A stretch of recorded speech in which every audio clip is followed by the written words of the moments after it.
Jadi kalau orang misalnya punya masalah, kita khawatir, sedih, mikir. Lalu pertanyaannya, yang mikir, yang khawatir itu sebenarnya siapa? Yang sedih itu siapa? Yang apa namanya? Yang mikir itu siapa? Nah, sekarang itu kita akan membahas itu ya. Tetapi membahas seperti ini itu jangan kita terlalu berharap definisinya seperti definisi IPA, biologi, matematika, apa namanya, fisika, kimia ya kayaknya. Kita itu membahas sesuatu yang sangat mungkin hal-hal semacam ini nanti akan menimbulkan banyak pertanyaan. Banyak pertanyaan dan saya kira jawabannya pasti hampir pasti tidak memuaskan dalam artian egoistik. Ya, dalam artian egoistik. Ini saya batasi dulu biar teman-teman memahami memang podcast atau membahas seperti ini memang harus siap-siap bingung. Ya siap-siap bingung, tapi kalau rendah hati nanti terus dituntun Allah. Sehingga orang meninggal itu, nah ini kalau kita bahas di menyerap energi gaib ya biasanya itu saya bahas. Orang meninggal ketika saat meninggal egonya sangat kuat. Itu dia nggak sempurna istilahnya. Jadi aku identitasnya itu masih meninggalkan jejak energi. Jejak energinya masih ada. Jadi kayak kami nah itu jadi saya membahas itu ya, siapakah entitas yang merasakan kekhawatiran, emosi dan seterusnya itu sebenarnya itu. Nah, lalu kalau teman-teman bertanya, lalu bagaimana cara melampauinya? Ya kalau kita tekniknya di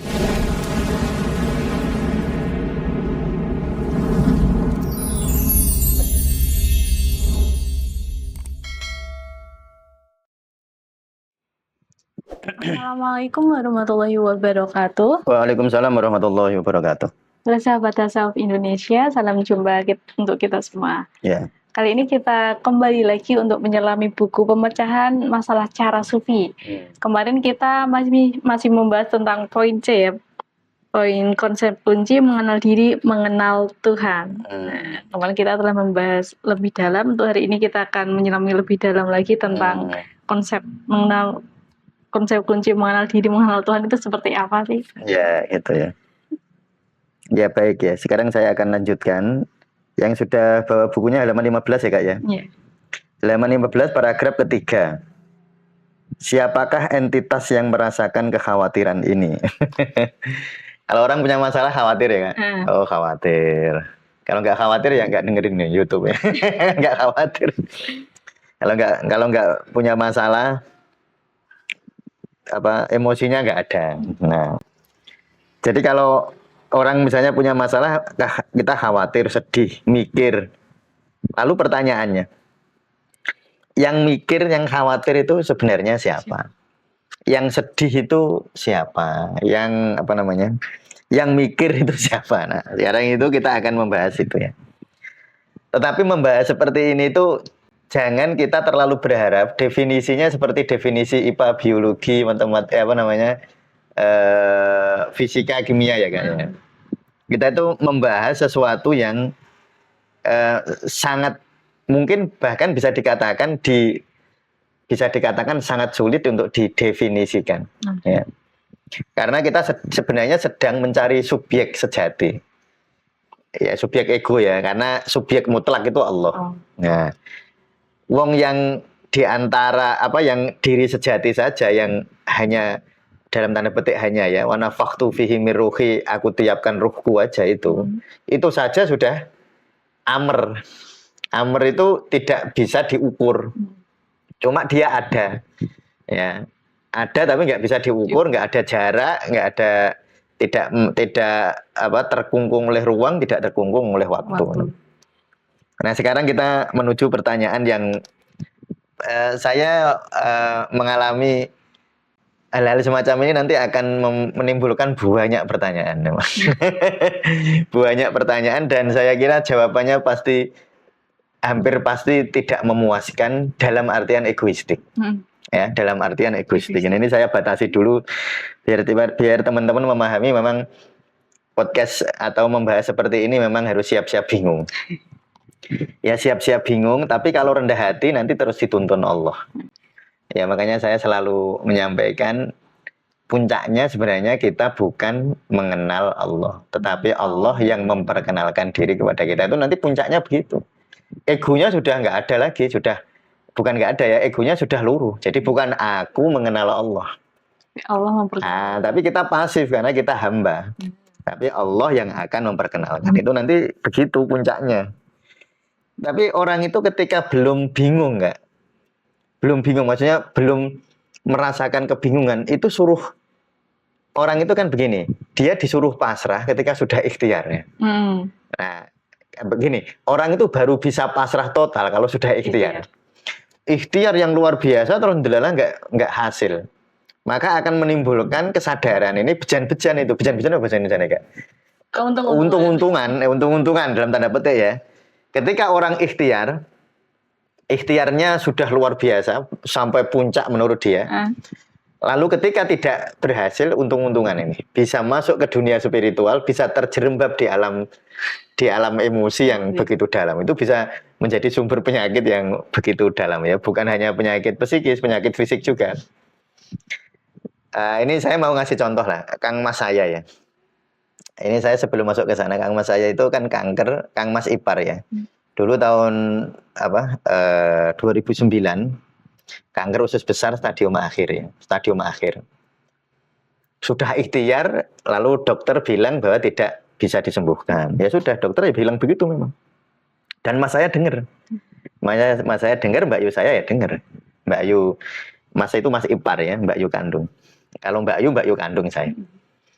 Nah, mentok kan sudah.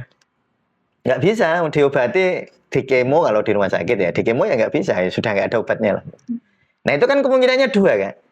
Akan terjerembab di dalam keputusasaan lalu marah kepada Allah. Lalu yang kedua, bermetamorfosis menjadi hamba sejati. Menyadari ketidakberdayaan.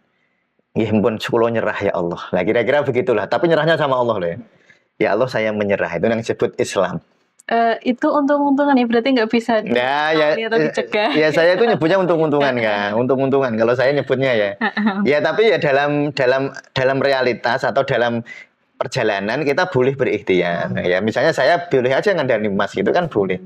Tapi tetap hidayah itu tetap ihdinas siratal mustaqim itu dari Allah, enggak dari kita. Ya saya sebut untung-untungan.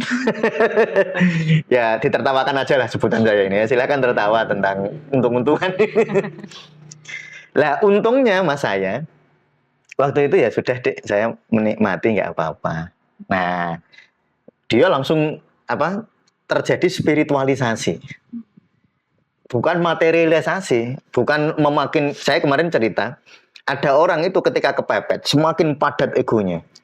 Padat kayak ini kayak tepung ditekan gitu akhirnya jadi padat jadi pil itu ya, jadi kapsul. Nah, itu kan karena dipepet gitu semakin padat egonya atau dia lebur. Nah itu kemungkinannya dua untung-untungannya. Lama saya delalah ya, karena untung-untungan kan judulnya delalah. Nah cara orang Jawa itu bener memang biiznillah delalah ya. Ya delalah itu kan iznillah ya, biiznillah. Mas saya kok ya sudah berpasrah diri kepada Allah dengan kepasrahan yang total. Dan cirinya orang pasrah total itu siap dengan risiko terburuk. Nah itu wong pasrah. Nek wong pasrah nggak siap dengan risiko terburuk, belum pasrah. Berarti saya pasrah tapi ya jangan itulah kan masih ada tapinya Kak ya. Dan ternyata ketika Mas itu mengalami fenomena kepasrahan itu bukan hanya tahu, mengalami. Dialami, kepasrahan itu dirasakan betul sehingga terjadi perubahan signifikan dari sisi psikologisnya. Jadi ruh akan mempengaruhi psikologis. Dan delalah juga psikologis mempengaruhi fisik. Ya itu ya untung-untungan juga, terserah Allah lah. Ya, terserah Allah mau berpengaruh ke fisik mau enggak ya. Walaupun secara teoritik bisa iya, misalnya dari ilmu psikoneuroimunologi kan itu kan secara teoritik. Tetapi apakah teori itu diejawantahkan, dimanifestasikan? Itu takdir kan. Nah itu kan kita membahas teori. Oh ada kemungkinan semacam itu. Tapi kalau nggak begitu bisa nggak? Ya bisa, ya terserah Allah. Di luar kendali. Ada orang sakit pasrah total ya nggak sembuh. Ya ada. Kalau sembuh semua nggak ada yang Wah, kalau sembuh ya repot kalau sembuh. Nah artinya sebenarnya makanya dari awal kalau di buku ini saya selalu sampaikan yang disebut masalah selesai itu bukan menurut ego loh ya.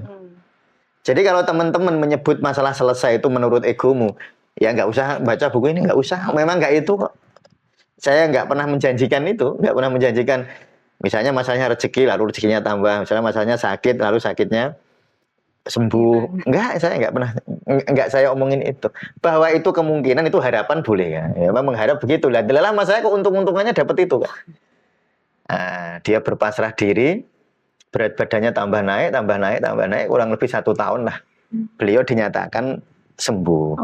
Sembuh, jadi ya waktu itu tuh kankernya jadi kanker jinak. Jadi tumor ya. Stadium akhir ya. Nah, dari stadium akhir, tapi terus diagnosis beberapa tahun, bulan sampai tahun itu diagnosisnya jadi tumor. Jadi tumor jinak. Nah, itu kisah. Artinya itu tadi yang saya ingin sampaikan. Orang itu ketika dapat masalah lalu kepepet. Ya untung-untungan itu. Itu kan kayak orang betul-betul di dalam persimpangan Kak. Wis mentok arep nganan opo ngiri gitu. Enggak bisa terus wong sudah mentok kok. Ya kalau nganan alhamdulillah ini dalam makna baik ya. Nah, ngiri juga sebenarnya alhamdulillah juga sih. Atau ngiri itu ada yang ngiri yang dia berputus asa. Maksudnya ngiri itu jadi gini ya. Kan mentok. Bisa berpasrah diri. Lalu berpasrah diri itu bisa menimbulkan penyelesaian masalah menurut ego atau enggak? Nah, itu ya yang dipahami. Atau mentok lalu dia makin padat egonya. Nah, ini orang yang menderita betul itu. Jadi itu memang ya untung-untungan ya, tapi orang itu menderita betul Kak. Kepepet egonya makin padat tuh, itu wah tersiksa betul. Jadi ketika setelah ikhtiar pol-polan total, terus bukan melihat bahwa oh ya berarti kita itu semua kuasanya Allah, tapi kayak merasa dihianati dari ikhtiarnya.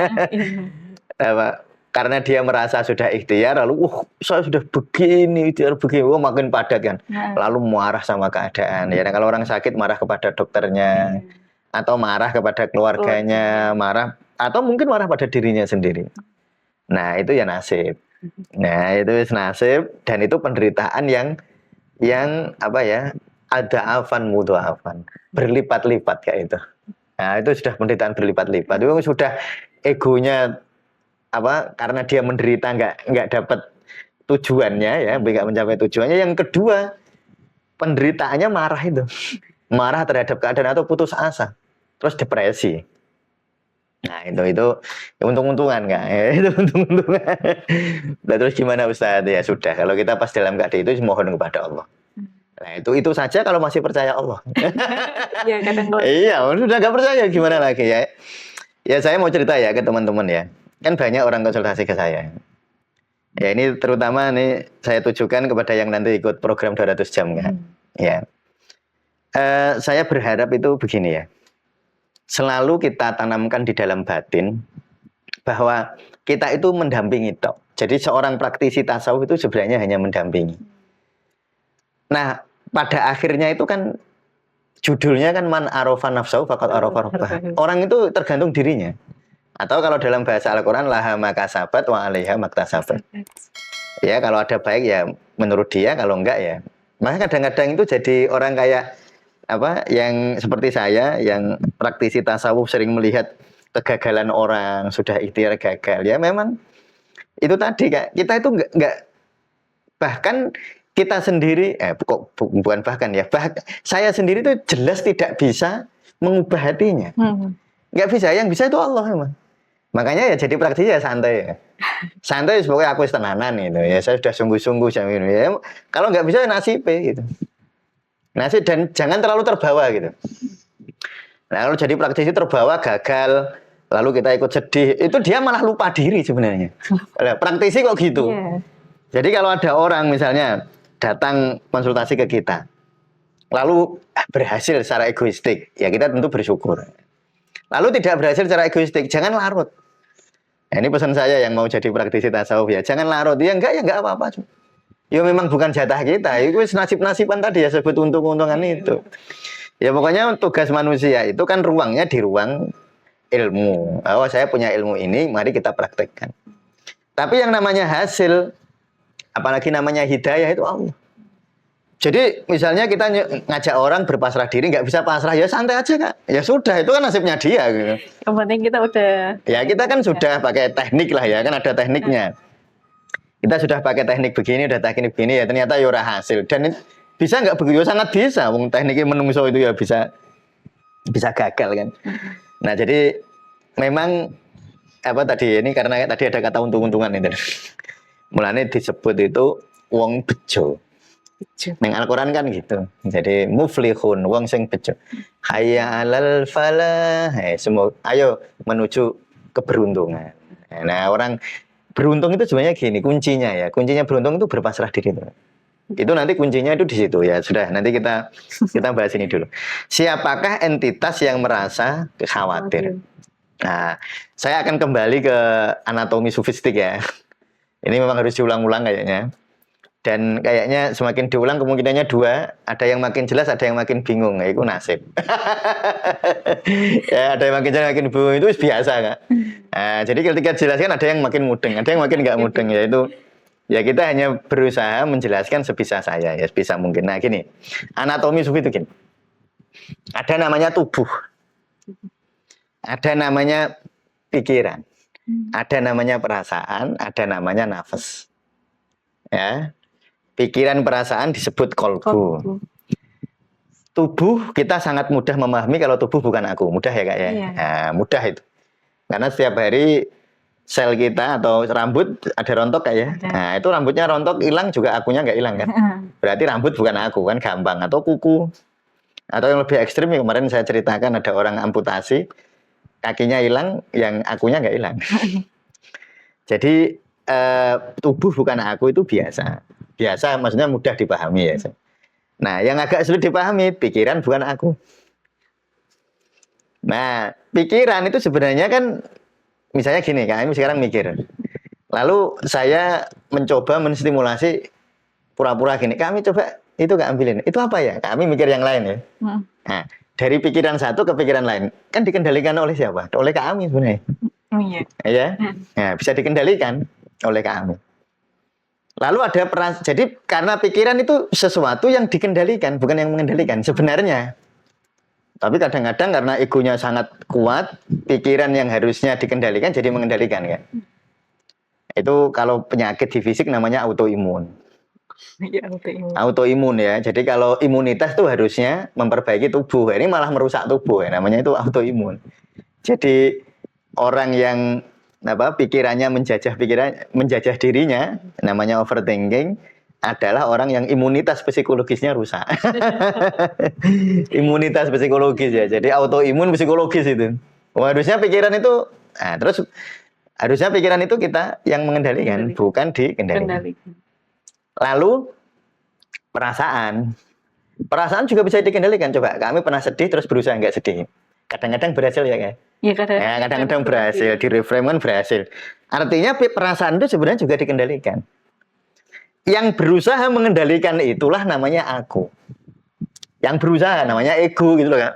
Kan berusaha. Coba kami sedih gitu. Langsung reframing kan. Reframing itu maksudnya cari hikmahnya gitu. Cari hikmah. Misalnya hari ini mau keluar sama teman hujan deras. Wah, terus kita reframe kan jengkel. Lalu reframing ya alhamdulillah orang sido metu duit nggo jajan dah. Kan itu reframe namanya ya. Terus jadi agak tenang. Nah, yang berusaha mereframe itu lah aku itu. Nah, itu yang disebut nafas psikologis. Nah, nafas psikologis. Yang ingin jadi ada pikiran, ada perasaan, ada keinginan, ada motivasi. Kalau di psikologi kan banyak istilahnya ya. Ada motivasi, ada keinginan. Itu nempelnya ya di berakumulasi menjadi aku psikologis. Nah, aku psikologis itu kami ya gini Kak. Saya mumpung ingat ya. Saya kalau lihat sekilas di komen-komen YouTube kita, banyak sekali pertanyaan tentang aku kan banyak itu pertanyaan kayak gitu. Nah, saya pesan gini ya. Sebenarnya ilmu kayak gitu itu bukan ilmu yang harus dipahami logika. Coba rasakan saja gitu. Dirasakan. Praktek dirasakan karena itu ilmu rasa sebenarnya. Itu kayak ilmu alam itu Kak. Coba kamu lihat aja daun itu isinya apa gitu loh. Bisa dicari misalnya. Jadi penyelidikan hati itu sebenarnya gitu. Selidiki saja dirimu. Misalnya saya ya Nyun Sewu, saya mengkonsep semacam ini itu kan jadi penyelidikan diri. Jadi nggak perlu terpaku sama Nah, teknologi. jangan terlalu terpaku dengan terminologi, mesti bingung nanti. Kemarin ada yang WA saya secara pribadi ya, Ustaz, saya itu kok bingung ya. Ada yang bilang guru sejati, ada yang bilang aku sejati, ada yang bilang ego besar, ada yang bilang aku besar. Yang bener yang mana? Ya, itu cuma kata-kata. Biasanya nyun sewu ya, nyun sewu betul. Biasanya yang bingung mereka hanya terfokus pada apa terminologinya, pada kata-katanya. Tapi belum fokus kepada rasanya. Saya yakin betul kalau teman-teman sudah ngerasa semua pertanyaan kayak gitu hilang. Mesti nggak nanya. Iya. Hanya menurut aku sing tak rasake sing kuwi lho gitu. Oh iya. Ya hanya gitu nanti. Coba ya ini saya contohkan gini. Tahu badak Kak? Badak jajan itu bukan badak Tahu. Pak Mustafa kok senengnya nganu ya nyontoin badak, karena saya seneng badak. Jajan. Bakwan. Nah, saya cerita nih sama kami tentang bakwan. Nah, kami kalau terpaku kepada nama, repot itu Kak. Repot betul. Jadi saya cerita, bakwan itu kayak gini. Mungkin di Mojokerto tempatnya Mas Fatih, bakwan itu kan beda. Iya. Mungkin ya saya nggak tahu. Mungkin di rumah Kak Brilian beda. Bakwan di itu Pemalang. Iya. Ya, itu mungkin beda ya. Bakwan beda itu.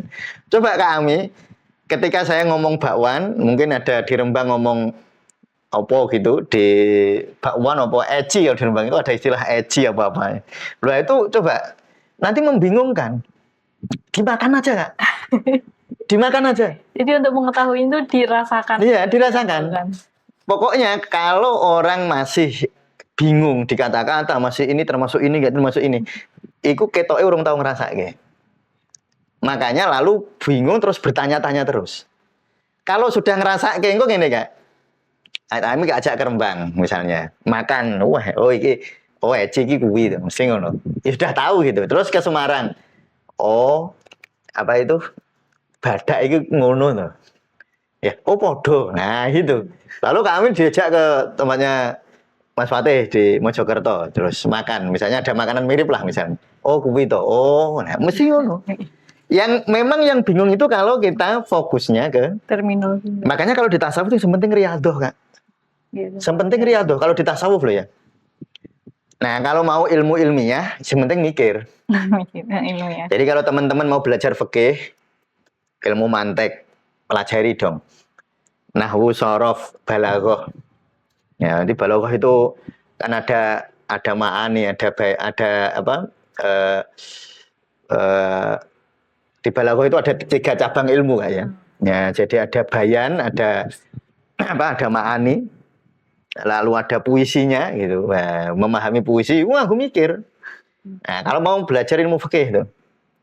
Ya, itu ilmu mikir. Tapi nek tasawuf beda, Kak. Ilmu fikih itu belajar mikir keluar. Semakin banyak kitab yang dibaca makin jos. Kalau di dalam sufi kadang-kadang kebalikan, makin banyak kitab yang dibaca makin bingung. Apalagi makin bingung. Beda-beda. Nah, kecuali mau jadi ilmuwan sufi. Nah, mau jadi ilmuwan. Bukan praktisi. Nah, jadi kalau bukan praktisi, kalau mau jadi ilmuwan sufistik tentang kesufian, jadi ilmuwan sufi, ya baca kitab sebanyak-banyaknya. Risalatul Qusairiyah, oke. Kalau perlu kitab-kitab Mula Sadra misalnya. Mula Sadra itu ada kitab. Ya walaupun itu disebut filosof, tapi kan nyerempet juga di tasawuf. Kitab-kitab Ibnu Arabi, kitab-kitab makin banyak makin bagus. Mau jadi ilmuwan kok ya. Lalu kalau kepengen jadi salik, pejalan atau pengen jadi sufi, bukan ilmuwan sufi ya. Jadi sufi, semakin kamu membaca tapi nggak riyadhah, mesti bingung. Nah, sudah itu ya atau ngerasa gitu Kak. Wah, nggak pernah rasakan. Sehingga ketika orang itu benar-benar merasakan, nanti istilah-istilah itu akan larut dengan sendirinya. Kui gitu. Tadi dirasakan. Makanya kalau kita di tasawuf Indonesia ya, di dalam praktek itu kita tuh ngajaknya praktek. Lah nanti bu kasih nama apa terserah. Lah wong nama itu pirang-pirang, nama itu. Contoh ya, konsep kefanaan misalnya. Itu kalau sudah di kata-kata itu banyak kata-katanya, Kak. Misalnya ini minggu-minggu ini saya sering nyebut itu ya. Nanti apa namanya? Hulul. Nah, ada yang nyebut hulul itu apa namanya? Kalau Ibnu Arabi nyebutnya wahdatul wujud. Nanti kalau apa? Abu Yazid Al-Bustami nyebutnya ittihad. Nanti ada apa? Ada hulul al-halaj. Oh, nanti neng Jawa no Manunggaling Kawula Gusti kan padha kabeh asli deh. Itu sama semua. Ya cuma ketika diverbalisasi jadi beda. Karena verbalisasi tergantung memori ya. Dari cuma apa ya, proyeksi pengalaman. Proyeksi ya akan ada pengalaman, lalu memorinya mencoba memahami pengalaman itu. Padahal memori ini tergantung bahasa yang dia pahami. Kan? Iya. Nah kalau orang Jawa nyebutnya ya manunggal, kan gitu. Kalau anu kan ittihad atau hulul atau wahdatul wujud kan gitu. Nah nanti ada insan kamil, ada wusul, macam-macam itu istilahnya. Tetapi sebenarnya para sufi itu merasakan hal yang sama sebenarnya. Sama. Ya, tapi kalau mau jadi ilmuwan harus debat ya. Kalau di ilmuwan ya bedanya hulul sama ittihad apa. Sudah itu nanti dibedakan menurut verbalisasi dari yang merasakan. Tetapi yakinlah bahwa verbalisasi itu tidak menunjukkan hakikat. Dari pengalaman. Iya, dari pengalaman. Dia hanya menggambarkan pengalaman. Ya seperti gini. Kalau di NLP itu malah enak, Kak. Di NLP itu ada premis namanya ya. Ada premis dalam NLP bahwa peta bukanlah kenyataan. Map is not reality. Ya. Peta itu bukan kenyataan. Nah, peta itu hanya gambaran ya. Petanya gini. Tapi waktu kami menyusuri peta itu, kenyataannya beda banget loh. Iya. Nah, kalau di peta kan cuma gambar. Kalau itu betul-betul dirasakan waktu kami menyusuri jalan itu ya. Jadi saya ini pokoknya podcast ini saya pesan nggak usah terlalu bingung pada terminologi, mari rasakan. Gimana Ustaz cara ngerasakannya? Nah gini cara ngerasakannya. Coba sekarang rasakan tubuhnya. Coba bilang aku. Nah aku kan, nah wong Arab ya ana, jadi aku. Coba rasakan, apakah kita merasa bahwa tangan ini aku? Nah, ketika kita merasakan itu, coba bayangkan ketika tangan ini nggak ada, akumu masih ada nggak? Nah kan ngerasa kayak oh masih. Nah kan jadi ceto ya. Kan mesti ngerasa langsung dirasakan. Itu yang sebenarnya kita itu pengennya begitu. Langsung riadoh ya. Langsung riadoh, langsung latihan. Nah itu kalau di kimia usahadah bagus. Konsep-konsep nanti yang akan kita insya Allah saya sedang menulis itu tentang bagaimana menggunakan kimia usahadah sebagai, karena kimia usahadah itu sebenarnya intisari mana arafan nafsahu faqad arafa rabbah itu kimia usahadah itu. Nah, itu sangat bagus. Nah, terus sekarang perasaan, praktek, pikiran. Aku mikir. Nah, ketika kita berpikir yang lain, kita kan sama. Enggak coba, akumu berasake podo enggak? Ketika mikir ini, ya, misalnya kami mikir tentang buku ini, lalu mikir tentang kamarnya kami. Rasa akunya sama enggak? Sama. Berarti ini pikiran dua ini kan bukan aku. Nah, kan ternyata ketika pindah akunya sama. Nah, coba rasakan itu. Aku yang terasa sama itu. Terus perasaan. Nah, coba kami pernah merasa sedih ya? Pernah. Seneng? Pernah. Rasa akunya sama nggak? Aku kan bodoh. Rasanya itu. Artinya perasaan itu sebenarnya ya cuma nempel di aku itu. Bukan akunya ya. Nah, ya bukan aku ya, dia cuma nempel-nempel gitu. Nah, makanya dirasano ya itu dikasih nama, kalau di psikologi dikasih nama logika, dikasih nama motivasi, dikasih nama emosi, dikasih nama pokoknya jajal ngerasano. Udah rasain aja pokoknya. Nah, rasakan. Sudah. Nah, kalau sudah itu kan aku. Lalu kita coba saiki ngerasano aku, coba dirasakan aku. Nah, tetapi nanti uniknya ketika kita mencoba merasakan aku, berarti kan ada yang mencoba. Nah. Iya kan? Berarti nanti ada aku dan aku. Nah, makanya sebenarnya itu aku kita itu multiple. Kalau kebalik, kalau kan ada tunggal, ada dualitas. Kalau banyak apa Kak? Multitas. Ya kan ada dualitas. Dualitas kan dua. Senang susah itu dualitas ya. Coba rasakan. Tolong rasakan aku. Lalu suatu ketika, misalnya aku itu sangat mudah kita rasakan ketika tersentuh, ya. Baik tersentuh oleh emosi positif apa emosi negatif. Nanti kan ada rasa nggak enak, rasa akunya. Nanti terus latihan. Makanya di zikir nafas itu sebenarnya rutunnya begitu kan. Zikir nafas itu sebenarnya itu. Kita itu mau merasakan, mau ngerasake, mau mengalami tubuh, zikir nafas jasadiyah. Iya. Mau mengalami kolbu, pikiran dan perasaan, zikir nafas kolbiyah. Mau mengalami aku, zikir nafas nafsiyah. Tapi nanti aku ini kan tetap bendawi, so dirasakno, iya kan? Iya, kan aku kan ono rasane. Nah, coba aku ono rasane aku. Nah, saya bilang aku itu kan ada rasanya. Karena dia bisa dirasakan, dia materi sebenarnya tetap. Tetap materi. Nah, tetapi materi yang tidak semateri tubuh. Nah, jasad materinya jelas. Agak substil kan pikiran. Lalu lebih lembut lagi kan perasaan. Lebih lembut lagi itu aku kan. Lembut banget itu.